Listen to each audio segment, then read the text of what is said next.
Minister Too Bad he was on Cater to DJ. You heard him. He was one of my first, and a big producer guy named Mass Dog. He still does stuff too. He was a rapper. Now he produces. He wound up being both, but he produces himself, should I say? I also did who I work hard closely with.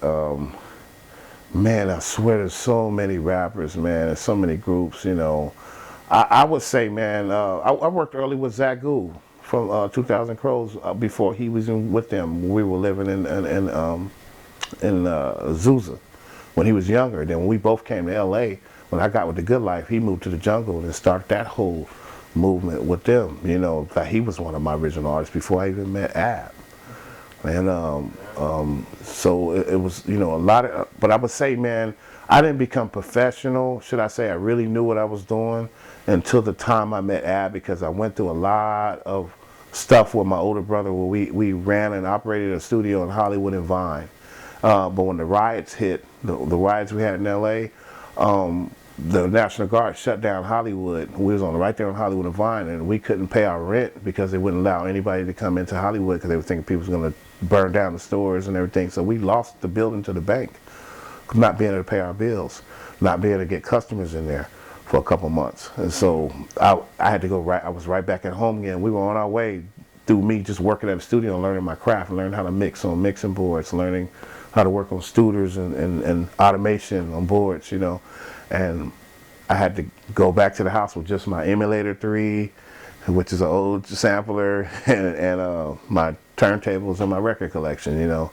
And that's when I started just messing around with the guys at The Good Life and Abstract and just building my own sound, not even paying attention to what's going on the radio, what people were doing, everything. And that's where you get the underground, what it is today. Back then, we were just doing music and trying to sell our tapes, you know, right wherever we're at. Like, it wasn't really like, oh, we got to, you know, that word platinum or gold and all that kind of. I wasn't paying attention to that shit, even though my friends right around the corner was Compton's Most Wanted. They went gold. I was hanging with Slip.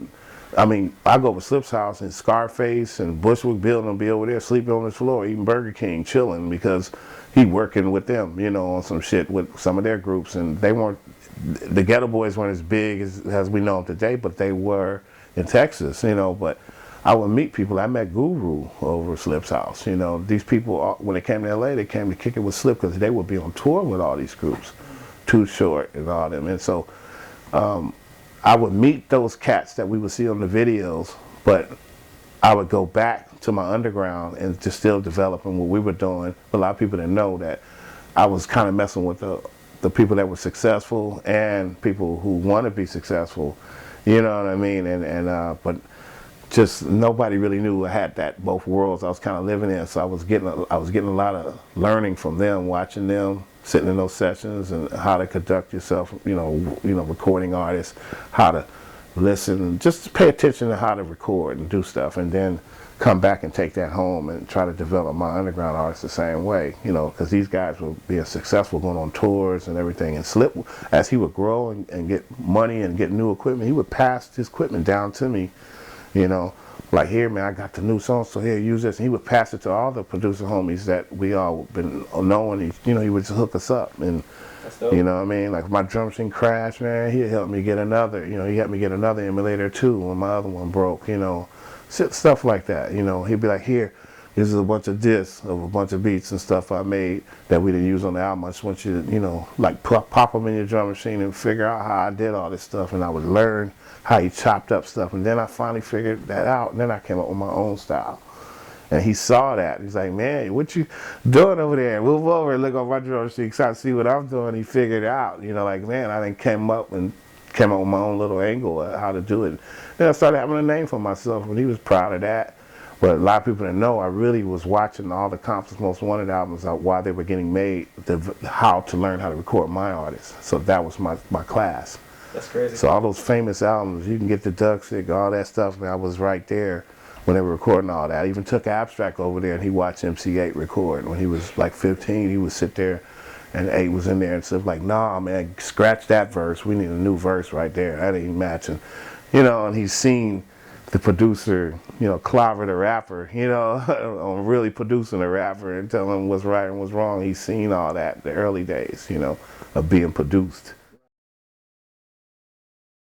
Right, well, I'm going to take it first from how I got there. Volume 10, when he got his deal, he was the first professional record I worked on where I actually got a real check from a record company where, you know, thousands of dollars, or that was a big deal for me, you know, from just charging fools at the door, you know, like, hey man, give me 200 or 300 here, $50, $60, you know, hustling beats out of the house to somebody giving you, cutting you a $7,000 check, you know, for a couple beats.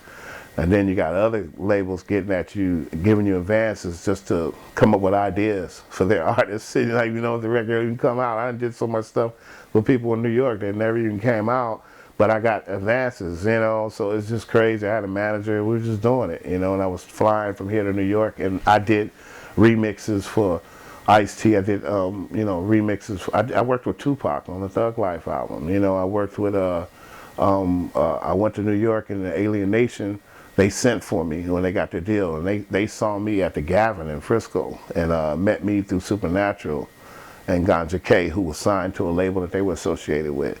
And then I wound up doing Ganja's, pretty much his album, out of Palace Records. I was signed to Palace Records too. And I was living in New York and here. And then when Supernatural won the seminar, he had an apartment. I lived with him for a while when I was out in New York too. And I was just going back and forth doing my thing. And then shortly after that, Abstract got his deal, and Medusa and Coco got their deal. Sin, I was working on that album. I was working with another group out of Atlanta. Abstract. Yeah. What was the name of the group in Atlanta I was working with? Afro Plains. Afro Plains. Okay. Yeah, I was working with them, and then also working with Smooth 7. He was with Motown, and then I was scoring movies too. You know, I did stuff in Sister Act 2. I did stuff on the movie Set It Off with Queen Latifah. I did stuff on. I did some behind the scenes works on like a lot of movies, like for instance like Gothica.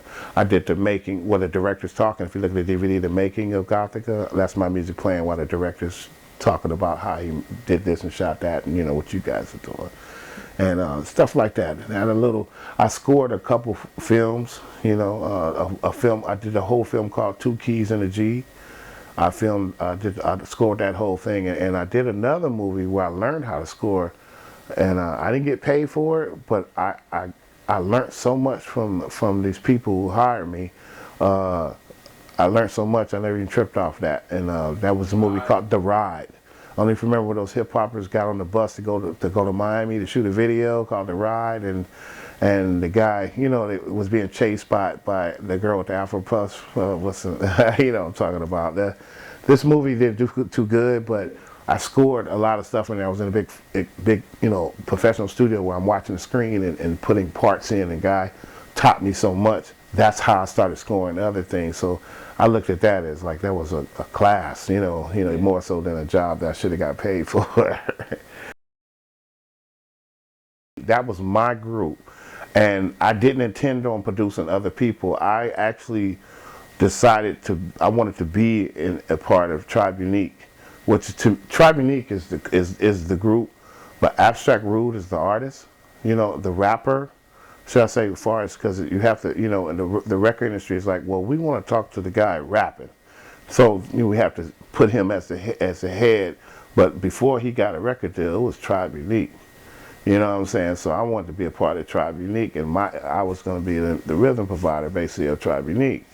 Now, as we got a record deal, it's Abstract Rude, Tribe Unique. So, you know, but I had to make a living as a producer, so I started producing a lot of other people, but I would say ATU was my foundation to then to now of really, you know, why I even stayed in the music business, you know, or what I was trying to achieve, you know. We were almost like recording the way we live, the way we would sit in the room. You know how let's say we're going to take a blunt break. That's what those were. They were captured on record instead of film. You know, it was like the album was almost recorded live, but we record the moments of just vibing and playing records or things that tripped us out, and we let people hear our trip out that we was on, you know. We were living it. We weren't following the rules the way you're supposed to make a record and plan it like you would do now on Pro Tools. Like, we're gonna put this here and this here and there. We just recorded a lot of stuff. That recorder stayed recording, or the ADATs we had at the time, or the reels. Sometimes I had 8-track reels or 16-track reels. Anything I can get my hands on from different times. We were recording on different types of equipment at the different homies' houses, you know. And we just throw it all on what we could fit on a record. And we always had this problem when we were mastering. We got to chop some of this stuff away. I got too much stuff on here. And we were like, we don't want to get rid of nothing, but the record's going to sound so thin if you don't get rid of something. So we always had to cut away what more y'all didn't hear. I got so much stuff in the archives from that time. I can put out another fossils of what didn't make it on there because the original was a cassette of probably 120 minutes cassette full with stuff that you guys, we can only fit so much on a vinyl for you, you know.